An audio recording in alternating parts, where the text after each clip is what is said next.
Mesdames et messieurs, écoute, c'est un immense plaisir de rencontrer Charles Côté. Salut Charles. Salut Pierre, merci de l'invitation. C'est Charles alias drôlement inspirant. Écoute, je me souviens même pas en fait comment j'ai appris à te connaître. Là. Je pense que c'est podcast, TikTok ou je sais pas trop où. Tu es présent sur pas mal tous les réseaux. Là.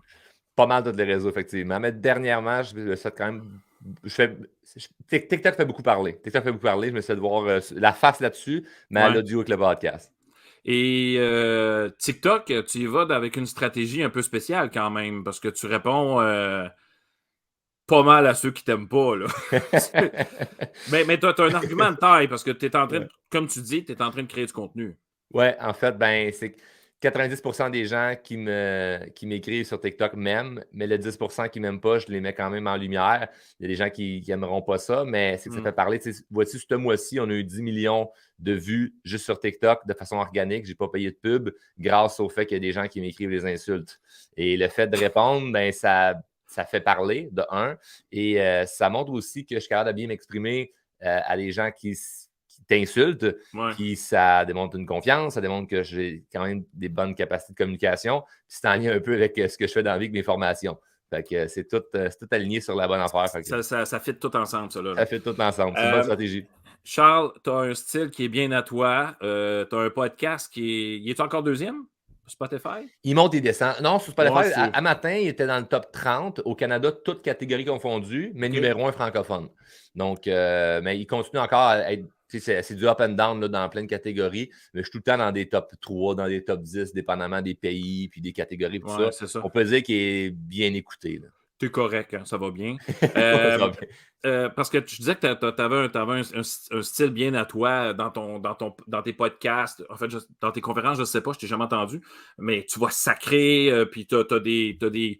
Tu y vas pas de main morte, en fait. Là. Mais je suis moi-même. Tu parles à quelqu'un là, qui est à la télé la fin de semaine, en train de manger sa poutine à la cantine, il va peut-être lâcher un sac, il va peut-être dire quelque chose que tu n'entendras jamais dire à la télé. Aujourd'hui, avec le web, on n'arrête pas de dire qu'il faut être authentique, authentique, authentique. Il n'a pas un esti qui est vraiment authentique. J'en rencontre très peu. Donc, moi, je me sens bien de dire comme, hey, ce que tu vois là, si tu me croises en rue, c'est pareil. Tu me vois en conférence, ça va être, il peut avoir des. C'est sûr que je vais être un peu différent si je suis dans un souper avec ma belle famille versus en conférence devant 1000 personnes versus avec mes chums de gars dans le bois en train de faire un feu. Il peut y avoir un petit décalage, mais t'es pas loin de la vérité. Là. Donc, ce que je mets sur les médias sociaux, c'est vraiment moi. Il n'y a personne de mes amis, mon entourage, ma famille qui vont dire ouais, quand tu es sur le web, tu es vraiment différent. C'est jamais arrivé. Ils sont comme moi, t'es trop pareil. Oui, excellent. Écoute, Charles, j'avais le goût que tu sois avec nous autres aujourd'hui parce que tu es un décrocheur. Tu le dis, puis tu parles pas de l'école de façon que j'aimerais entendre, en fait. Dans d'un prof, c'est sûr que. Non, c'est ça, mais il n'y a rien de méchant dans ce que je viens de te dire, mais en même temps, ça me dérange en Simonac. Je veux dire, veux pas, là, ça me dérange vraiment beaucoup. Puis on va juste écouter un TikTok que tu as fait, si tu me permets. Ça va partir pas mal la discussion. Là. J'ai hâte d'avoir lequel. Je vais faire ça comme ça, puis on part ça direct là. C'était quoi exactement le premier projet que tu as échoué? L'école.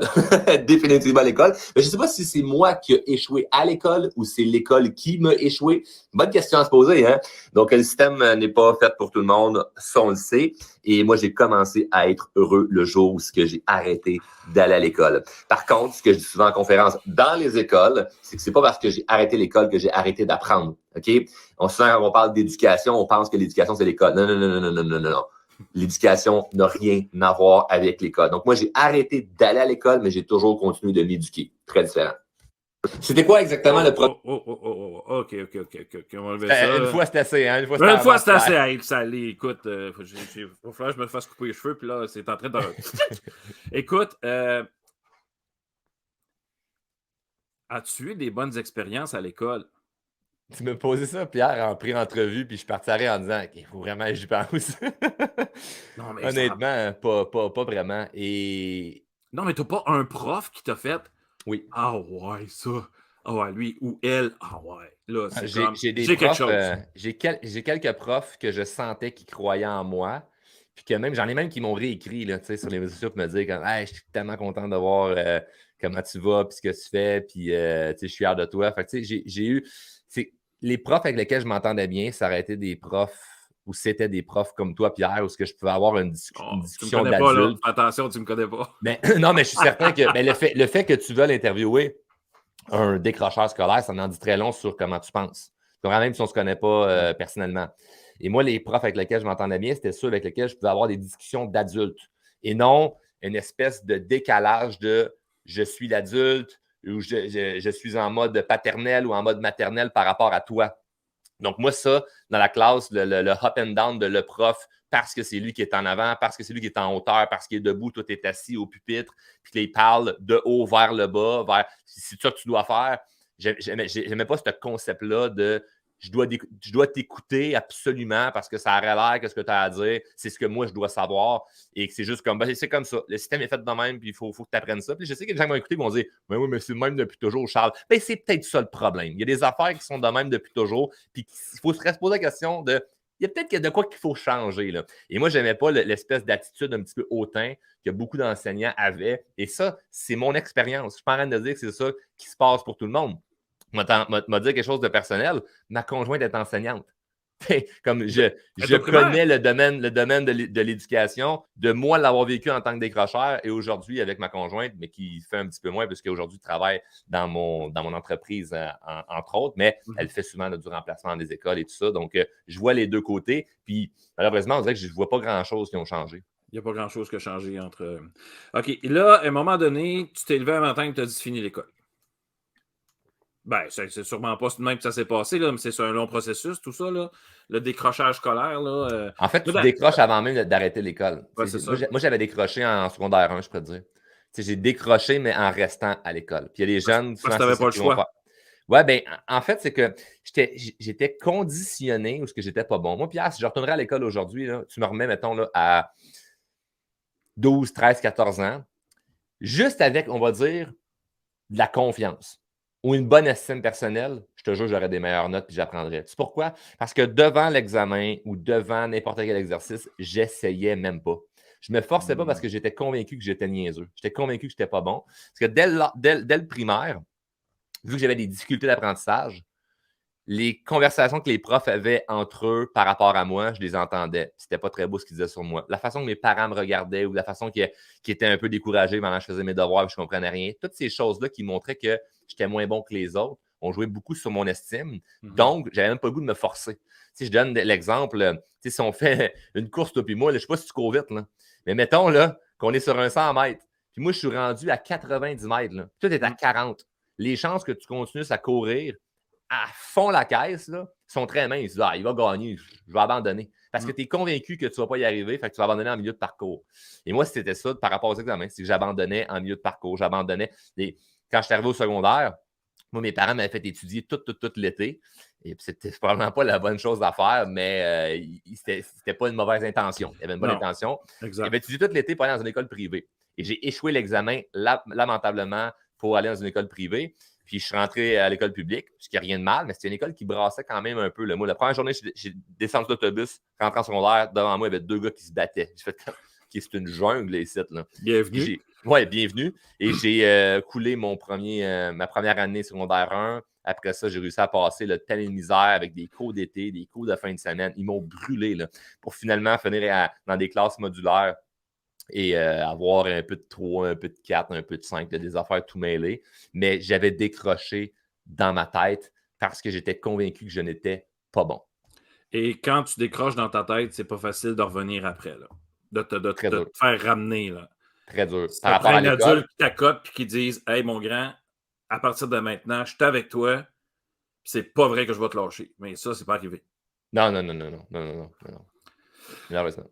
Bon, tu as décroché, puis là, écoute, tu as un parcours assez atypique. Tu es un grand, je trouve, parce que, comme je te dis, j'ai écouté plusieurs podcasts, puis raconte-moi ce que tu as fait après ton décrochage. Parce que tu n'es pas en train de fumer un petit joint sur le bord d'un feu, rien foutre, puis la vie n'est pas bonne pour moi. Là.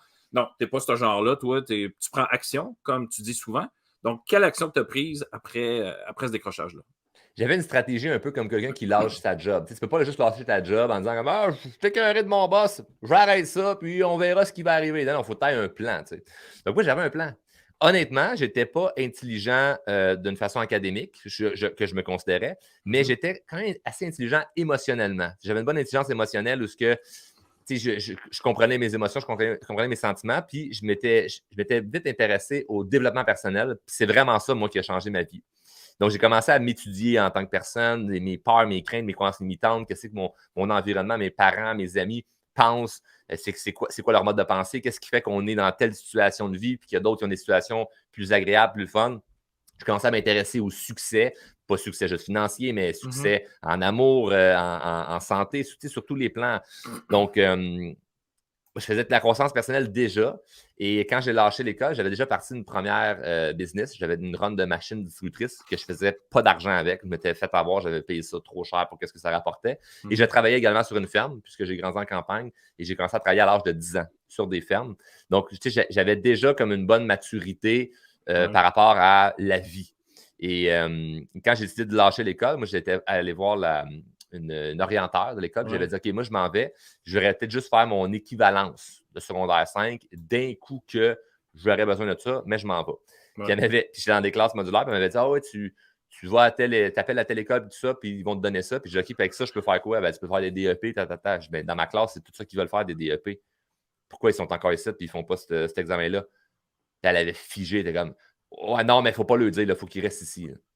Puis je faisais un système full of shit. Fait que là, puis je l'ai pas dit, j'ai pris mes affaires, je suis parti, puis j'ai fait l'équivalence que j'ai passé. Je suis tellement fier d'avoir ce diplôme-là. C'est vraiment à cause de ça que tu es devenu qui tu es aujourd'hui. Le bon podcast, il pète des records grâce à ça. Et je l'ai fait, puis il m'a servi à absolument rien parce que je travaillais sur une ferme et la journée que j'ai lâché, moi, j'ai appelé ma mère, j'ai annoncé par téléphone, elle était à sa job, puis c'était la panique. Là, c'était comme, là, qu'est-ce que tu vas faire? Non, il faut que tu restes. Mes parents étaient divorcés, je l'ai annoncé à mon père. Je me souviens même plus c'était quoi la réaction de mon père, mais connaissant mes parents, eux autres, leur idée, c'était tu vas te débrouiller par toi-même. Et je me souviens qu'à 14 ans, j'avais fait une tentative de lâcher l'école et mon père m'avait dit, parfait, tu travailles, calcule combien ça va te coûter pour vivre. T'es arrivé, là, avec un calepin, là, puis crayon, là, à la table. Calcule ça, mon jeune. Tu gagnes 5$ de l'heure, là. Calcule comment ça coûte pour vivre. Puis là, j'étais là, je faisais des calculs. Comme s'il fallait que je payais un loyer et tout ça. Puis il m'avait bien eu. Là, ça m'avait fait rester à l'école comme juste parce que j'avais peur de la vie.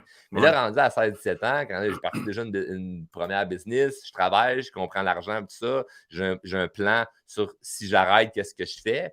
Mais j'avais une confiance que je ne m'en allais pas rien faire. Puis il était hors de question que j'habitais avec ma mère à ce moment-là, que j'habite avec ma mère, puis je foire sur le divan. Tu sais. Donc ma mère a commencé jour 1, là, day 1, à me faire payer un loyer. Donc je payais un loyer, puis personne qui payait rien pour moi. Je n'avais pas d'argent de poche, j'avais rien. J'étais un adulte. J'avais pris une décision d'adulte, donc je devais assumer mes décisions d'adulte. J'avais décidé d'arrêter l'école sans le consentement de mes parents, donc je vais avoir sans consentement des choses à payer. Et ça, c'était un beau cadeau qu'ils m'ont fait de ne pas m'aider. Ouais. Quand je compte ça en conférence dans les écoles, il y a des gens qui m'ont dit « Ben voyons donc, c'est le rôle des parents d'aider les jeunes. » Non, je n'étais plus un jeune. Là. J'avais pris une décision d'adulte. C'est pas juste faire comme « Ah, ben, je lâche l'école, puis moi, je fais une vie d'adulte, mais je veux encore le soutien d'un ado. » Non, là. Tu choisis un ou l'autre. Là. Et moi, j'avais un plan très clair par rapport à ce que je voulais faire. Je n'avais pas un plan par rapport à ma vie de là, drôlement inspirant puis ce que je fais aujourd'hui. Je savais que je voulais faire ça éventuellement, mais ce n'était pas encore très concret. Mais j'avais un plan de j'ai un travail, j'aimerais ça peut-être faire telle affaire, tel projet, j'ai ça comme rêve. Puis je vais tout faire pour que ça se réalise. Je vais marcher ce chemin-là, puis je vais avoir un pas qui va être cohérent par rapport à ce que je veux m'en aller.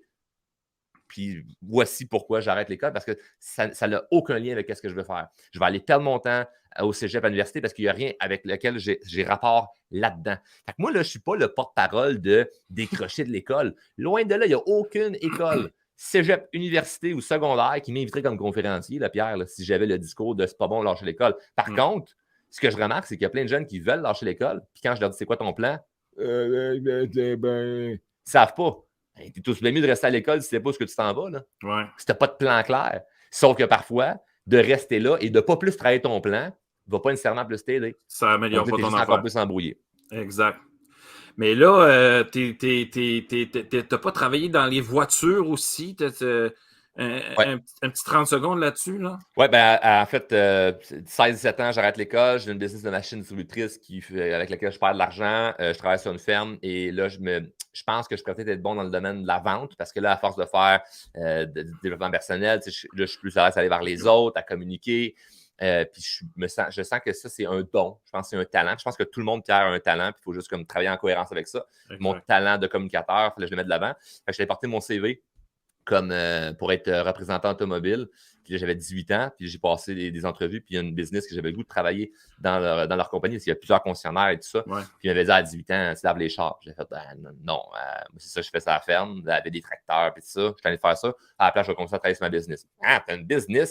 Là, j'avais compris l'espèce de levier que tu peux utiliser juste à comment tu peux utiliser des choses de ta vie comme influence. Fait que là, je m'étais servi du fait que j'avais une business, mais je perdais de l'argent. Mais on s'en fout complètement. Les autres, ils entendent le mot business puis ils trouvent ça beau. Exact. J'ai une business, ben oui, j'ai des machines distributrices, voici ma carte d'affaires. Ah, cool, ben on va t'essayer comme vendeur. Fait que là, ils m'ont essayé. Je fais ça pendant 6 mois.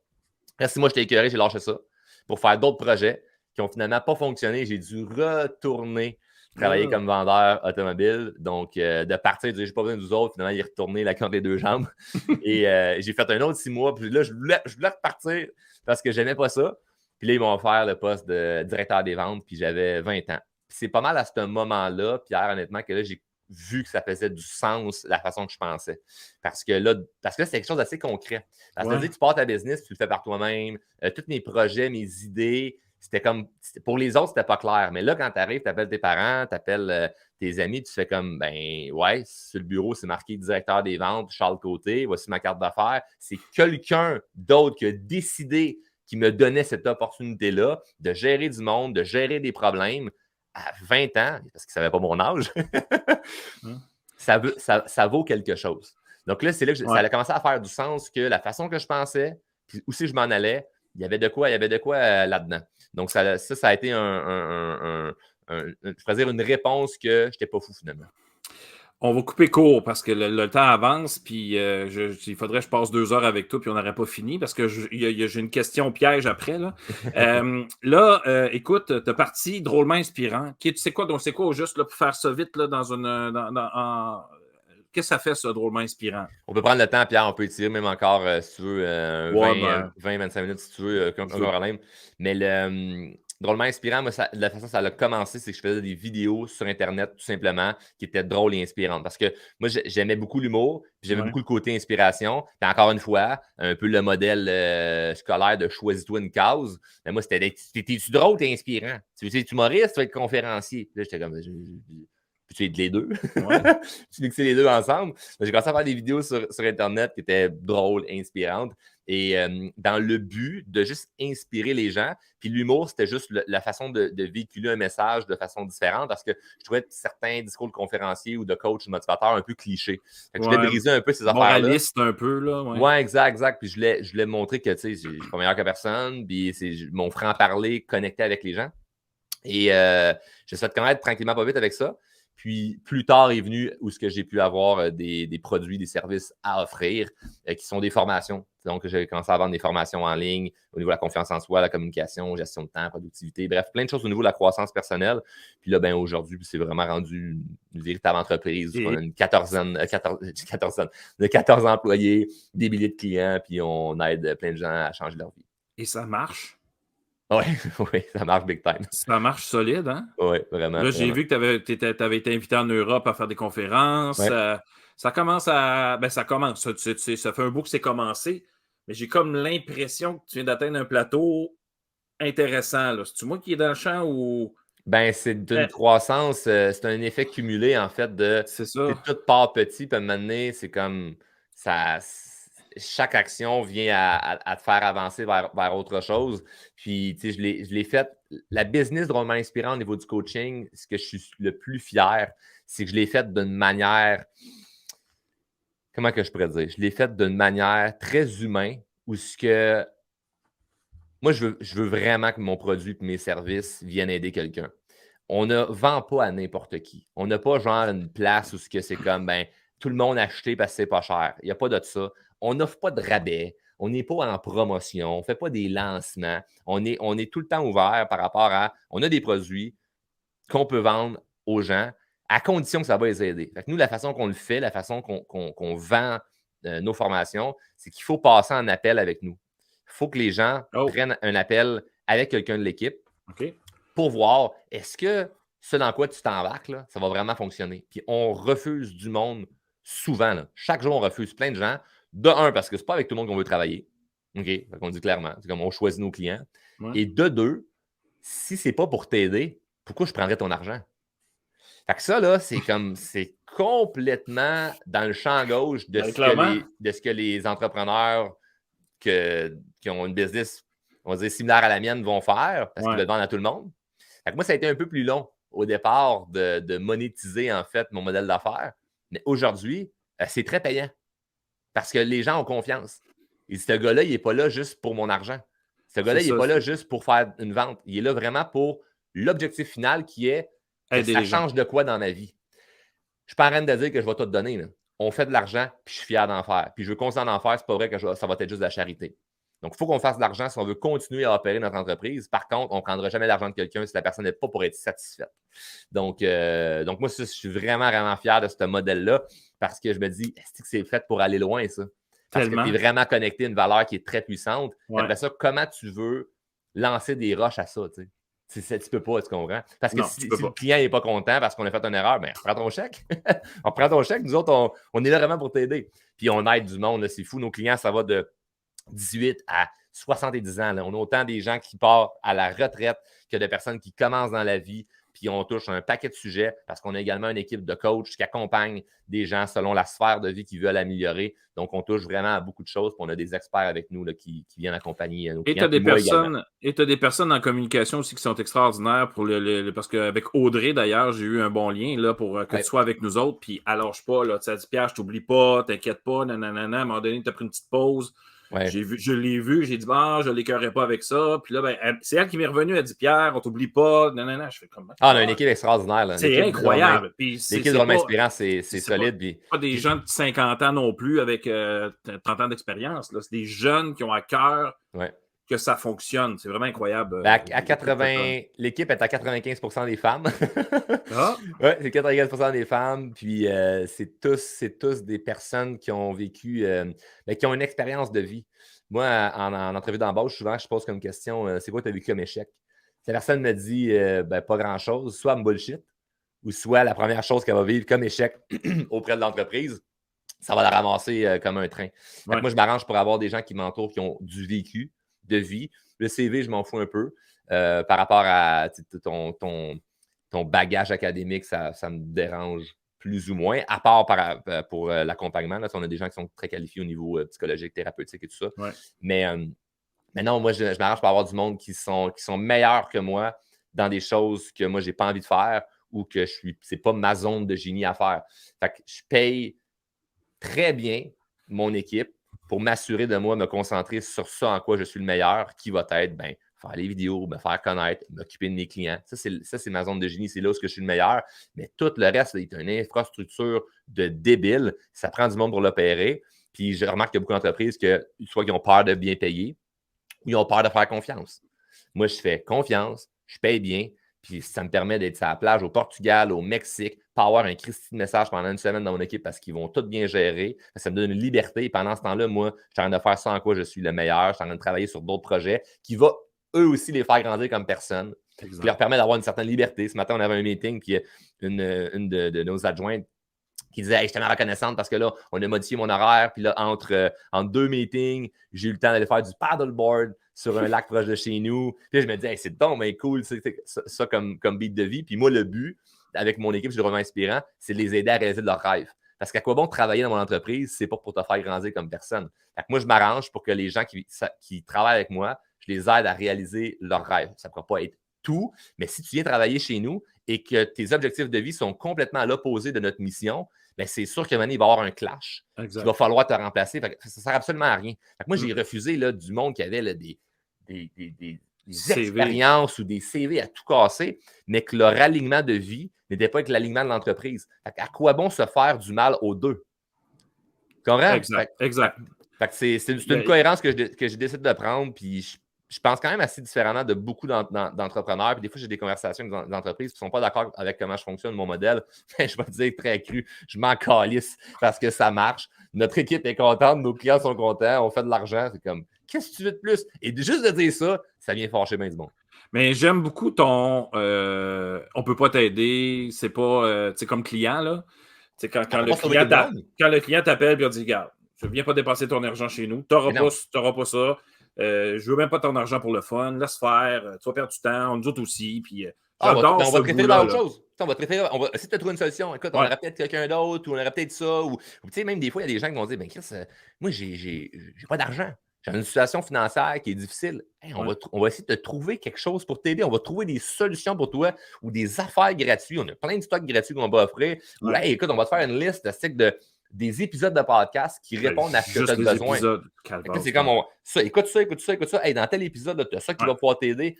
Puis ça nous a rapporté 0. Mais je veux dire, sur l'ensemble, après ça nous revient fois 1000. C'est vraiment c'est une façon de vivre. C'est pas juste une question de comment tu fonctionnes dans ton travail. C'est comme non, il faut juste que ça soit opérationnel. Si tu rentres ici, il faut que tu sois client. Moi, je ne suis pas le genre de dépanneur où pour venir pisser chez nous, il faut que tu ailles acheter une bouteille d'eau. Tu comprends? Tu as tanké ton char.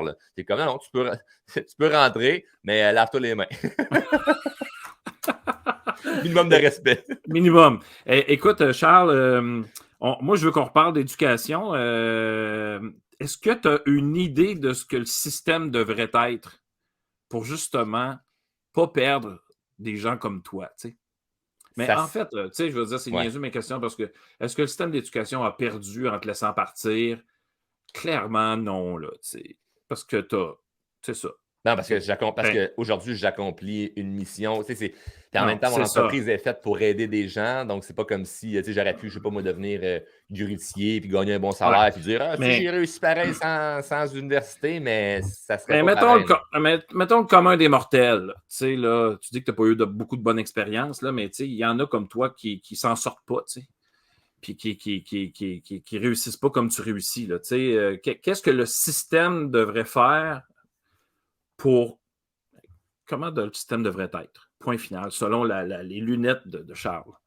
C'est une très bonne question, Pierre. Puis c'est sûr que ça pourrait tellement paraître hautain la façon que je pourrais l'amener. Vas-y, laisse-toi aller. Là. Parce que c'est. Mais en fait, autant le fait que j'ai pas les bonnes réponses. Tu comprends? Moi, ils m'ont échappé. Et quand même que je te ferais une liste d'épicerie de tout ce qui devrait changer, on viendrait à Chris, brûle, puis on rebâtit. On recommence à neuf. Il y a tellement de modèles de systèmes d'éducation. Moi, j'ai lu plusieurs livres par rapport à des systèmes d'éducation dans d'autres pays. Que là, tu ferais comme, voyons, non, c'est donc bien spécial, donc bien bizarre. Tu fais, oui, mais ça peut être complètement différent de ce qu'on est habitué d'une classe, 30 élèves, toutes des pupitres LED, des murs bruns, puis il y a un prof en avant qui explique quelque chose que tu sais que tu n'auras peut-être pas nécessairement besoin. Il y a plein de matières qui sont importantes, plein de matières qui sont bonnes. Là, je ne suis pas en train de dénier ça. Mais on le sait tous qu'il y a des affaires qui sont comme qu'on n'aura pas de besoin. Moi, ce qui me frustre, c'est ouais, mais tu sais, c'est pour le diplôme. Le diplôme, là, c'est pas ça qui fait que ça va t'aider, c'est ce que tu apprends. Puis moi, je trouve ça triste d'avoir des gens de mettre un effort pour avoir un bout de papier, alors que l'important, c'est ce que tu t'en vas apprendre. Moi, je viens de m'inscrire à des cours d'anglais en privé, m'avoir sûrement un certificat, un diplôme à la fin. Est-ce que je fais le cours d'anglais? Je paye des milliers de dollars pour me faire coacher personnellement pour être bilingue. Je ne suis pas pire en anglais, mais je veux me perfectionner. Moi, je fais ça. J'investis beaucoup d'argent dans mon développement. À la fin, le diplôme, là, j'en ai rien à foutre, Pierre. Moi, ce qui est important, c'est je parle-tu mieux anglais? Fait que si je suis à l'école, là, moi, l'important, c'est j'apprends-tu quelque chose qui va me servir ou la motivation, c'est mes parents, les profs et le système qui dit ça prend un diplôme pour une job plus tard. Il ne faut pas que la motivation, ce soit le diplôme. Il faut que la motivation, ce soit tu apprends quelque chose qui va te servir. Fait qu'il y a beaucoup de choses par rapport à les matières, par rapport à ce qu'on apprend, que c'est comme ça. Pourquoi j'ai d'affaires à savoir ça? Je veux dire, aujourd'hui, surtout avec l'information qui est disponible, avant, l'école, c'était comme, tu vas venir apprendre de l'information, puis on l'a ici. Aujourd'hui, l'information, là, tu t'en vas sur google.com et tu as beaucoup d'informations. Fait que l'élève peut être en avance sur le prof qui est encore dans ses livres de, c'était le même en 94. Fait que qu'est-ce qui devrait être mieux fait? Très, très dur à dire. Là. Je veux dire, on va s'en parler pendant 2 heures. Mais moi, ce que mon message, c'est pas d'essayer de changer le système. Mon message, c'est plus par rapport à chaque individu qui ne se sent pas bien, de donner au moins un mot d'encouragement de « Hey, c'est juste une passe. » Mettons que ça ne change pas. Là. C'est comme si je chialerais de « Je paye trop cher d'impôts. » OK, mettons que c'est ça toute ta vie, Charles. Qu'est-ce que tu fais avec ça? Est-ce que tu continues juste à te plaindre que tu payes trop cher d'impôts selon ta vision des choses? Parce qu'il y en a peut-être qui sont contents là, que tu payes beaucoup. Il y en a peut-être qui sont contents de beaucoup payer. Fait que moi, je ne me plaindrais pas sur ma vision de comment ça devrait changer, mais plutôt, qu'est-ce que tu fais si ça, c'est pour rester? S'il te manque une jambe, là, qu'est-ce que tu fais? Tu ne marches plus jamais de ta vie ou tu t'en vas chercher des béquilles et tu fais « Ah, m'a trouvé une façon de m'organiser avec ma situation. » Donc, les gens qui ne sont pas bons à l'école ou que l'école les a échappés comme moi, ce que je trouve triste, c'est que dans la grande majorité du temps, ils ont l'impression d'être moins intelligents ou d'être moins bons que les autres. Et c'est une erreur. Ça, c'est pas vrai. Je signe en dessous. Là. Ça, c'est vrai, tu as raison. C'est pas vrai. Ils lâchent avec l'idée qu'ils sont moins bons. Puis il y a des choses que j'explique dans plusieurs formations, puis on n'aura pas le temps de l'aborder le sujet, mais au niveau de l'impuissance apprise, puis moi, ça, c'est quelque chose que j'ai vécu qui démontre en fait là, que plus tu penses quelque chose, que ce soit positif ou négatif, plus ça se représente dans ta vie. Fait un peu comme l'exemple tantôt du 100 mètres, ben, tu es sûr de perdre, tu abandonnes avant d'avoir tout donné. Donc, moi, aujourd'hui, pourquoi je me sens intelligent, c'est que je mets un effort dans tout ce que j'ai à faire. Et ça fait que je suis bon dans plus de choses. Puis ça augmente mon niveau de confiance parce que je me dis, Colin, je suis capable d'accomplir des trucs. Donc, d'aller jusqu'au bout des choses. Et peut-être que pour certaines personnes, aller au bout des choses, ben, c'est de le finir son secondaire. Pas pour avoir le diplôme. Tu vas l'avoir. Fine, tes parents seront fiers, mais toi, tu l'as fait parce que ça a été un objectif de finaliser quelque chose, de terminer quelque chose d'important pour toi. Ouais. Écoute, le temps avance déjà trop vite. Charles, je vais partager quelque chose avec les gens pour leur montrer rapidement, là, parce qu'après ça, je vais te laisser partir. C'est ton Spotify, en fait, c'est ton podcast 108, je pense. 108, oui, là, tu en as 108, ça va très bien ton affaire. Puis tu pourras peut-être même ajouter notre petite conversation aujourd'hui. Ça. Comme tu veux, je t'enverrai ça. Écoute, Charles, merci pour ta présence. Comme je te dis, en peu de temps, on ne peut pas aller au fond des choses, malheureusement. J'aimerais ça à un moment donné, parce que j'ai une autre idée d'émission, là, prendre 1 heure pour aller, mettons, au fond des affaires, puis dire, bon, ben, tu sais, aller plus loin aussi dans tes formations, ce que tu fais, l'importance de l'estime de soi. Ça, moi, là, tu m'as rejoint tellement là-dessus. C'est pour ça que j'ai accroché, d'ailleurs, parce que les élèves que j'ai rencontrés, moi, j'étais en 5e année, les élèves que j'ai rencontrés, il y avait des difficultés, puis ils étaient tellement convaincus qu'ils n'étaient pas bons que c'est là que j'ai décidé de faire un spectacle de fin d'année, puis ils étaient convaincus d'être bons sur une scène. Au moins, dans une école, il était bon à quelque part. Good job de moi, faire ça, c'est ça que je disais aux parents. J'ai dit, si vous pensez que vos enfants ne sont pas déterminés, vous auriez dû voir combien ils ont pratiqué pour 3 minutes sur une scène. Puis si vous pensez qu'ils ne sont pas bons à quelque part, regardez-les à soi. Regarde, j'en parle, j'ai les frissons. Ouais. Ce bout-là était super important pour moi. Je pense que c'est un peu ça là, qui manque là, qu'on trouve chez les jeunes ce dans quoi ils sont bons. Parce que, comme tu le dis, ils sont bons dans quelque chose. On a tous un don. On a tous un don à quelque chose. Puis, ironiquement, j'ai beaucoup de professeurs dans mes formations. On a plusieurs, à chaque cohorte qu'on a de formation, on a au moins 1, 2 ou 3 professeurs. Puis souvent, c'est des gens qui ont, un peu comme toi, Pierre, l'idée de vouloir changer les choses, pas en étant contre le système, mais plutôt en disant comment moi je peux amener en tant que personne, un petit quelque chose de plus qui pourrait justement être de la confiance, peu importe, aux élèves, parce que ça peut changer bien les affaires. Puis merci de faire ta part là-dedans, parce que tu n'as aucune idée qui tu peux impacter. Puis ne serait-ce que juste un jeune, là, que tu as l'impression que lui, il ne va rien faire de bon, mais finalement, ça va devenir un Charles Côté plus tard. Tu sais. Oui, puis comme je disais là, à l'émission de la semaine passée, je disais que nous autres, comparativement au médecin, le médecin, quand il a fini son opération, il sait que ça a fonctionné. La plupart du temps, là, il y a un résultat. Ouais. Moi, l'élève passe dans ma classe, c'est 10 ans plus tard que j'ai peut-être un courriel, Pierre, tu as changé ma vie, ou j'ai plus de nouvelles. Ouais. C'est ça qui est un peu embêtant. Mais c'est beau. Mais c'est très beau parce qu'en n'ayant pas le résultat puis de continuer quand même à le faire, ça prend une belle résilience puis un beau fond. En fait, c'est un peu comme de dire je travaille, mais je ne sais pas je vais faire combien d'argent. Exact. Tu fais, mais tu continues à travailler quand même, sans savoir le résultat de combien tu vas gagner. Ouais, Ouais. je travaille sans savoir comment je fais d'argent. Exact. Et souvent, c'est même plus payant. Moi, c'est comme ça que je fonctionne en entreprise. Je ne sais pas comment ça va rapporter ce mois-ci ou cette année ou peu importe. Le but, ben oui, on va aller vers l'avant, mais le but initial, c'est l'humain avant tout. Fait que toi, c'est ça que tu fais. Tu n'as pas le résultat final, mais Non. c'est l'humain avant tout. Tu n'es pas là juste pour dire, ben, j'ai une matière à faire, puis j'ai un shift à faire, puis je finis à telle heure, puis tu n'es pas dans cette idéologie-là. On n'est pas là. Ça paraît. Charles, j'ai toujours dit, tu as la moitié de mon âge, puis on dirait que tu es 2 fois plus sage que moi. J'adore ça. Merci pour ta présence aujourd'hui. Puis, écoute, on va sûrement se reparler à un moment donné. Alors, on se reprend, c'est sûr et certain. Merci beaucoup, Charles, pour tout. Merci, Pierre. Bye. Excellent. À la prochaine.